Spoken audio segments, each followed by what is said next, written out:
Well, we've seen history unfold in the courtroom this year, from prosecutions of former President Trump to a criminal case against President Biden's son. And courtroom sketches have created iconic images and become a window into the proceedings, as cameras are mostly not allowed inside of federal courtrooms. Scott McFarlane spoke with two courtroom artists who've made it their careers to chronicle history on a sketch pad. I was called by the FBI, the agents on this trial. Jane Rosenberg, a former starving artist from New York, has found a way to make a very good living. I love sketching people. I find people fascinating. Yeah, I thought it was a big deal. Rosenberg is one of the nation's most renowned courtroom sketch artists, chronicling history on a canvas. What draws you to this type of art? It's very exciting. It's an adrenaline rush for me to get called by the news and be needed.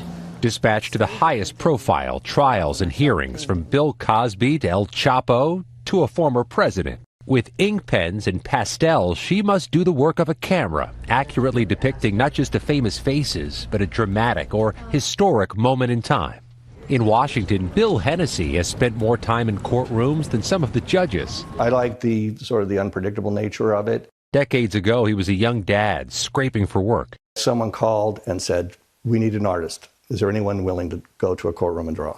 And I jumped at it because I need to support my family. Hennessy does what seems impossible to us mere mortals. You can do one of these in an hour or two? Oh, less, if need be, yeah. Less? Yeah. I mean, sometimes it's literally, a few minutes. Hennessy finished this depiction of the surprise last-minute settlement in the Dominion Fox News defamation lawsuit this spring in less than 15 minutes. Sometimes people say, "Oh, you have a photographic memory." I do not. That moment just sort of sears itself briefly, and I sketch as quickly as I can. Jane says her memory isn't photographic either, but believes her perspective can offer more than a camera. I have to see what happens, and then I'll be drawing very loose and sketchy, which I don't like people seeing, but it forms into the composition, and maybe somebody's here and somebody's there, so it evolves as I go along. During Donald Trump's first court appearance in his New York criminal case this year, after a few drafts, Rosenberg knew she captured the moment. Her drawing went viral and onto the cover of The New Yorker. He's looking at a prosecutor who's standing up right over his shoulder, and he's giving him a look like, "How dare you do this to me?" That's the expression he was making. That's the expression he was making.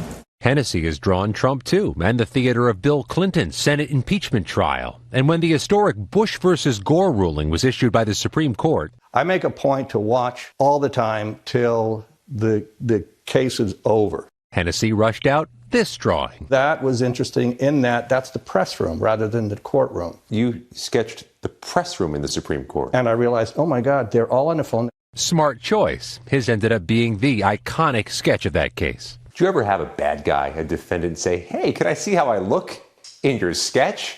Yeah, I actually have. I've had several who say, "I want to get a copy of that," and I think, well, let's see how this goes. Let's see if you're still thinking that way at the end. A favorable verdict for these courtroom masters.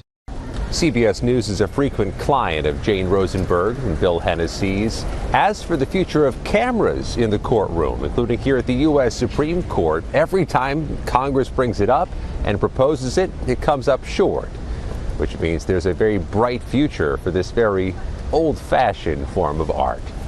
Scott McFarlane, CBS News, Washington.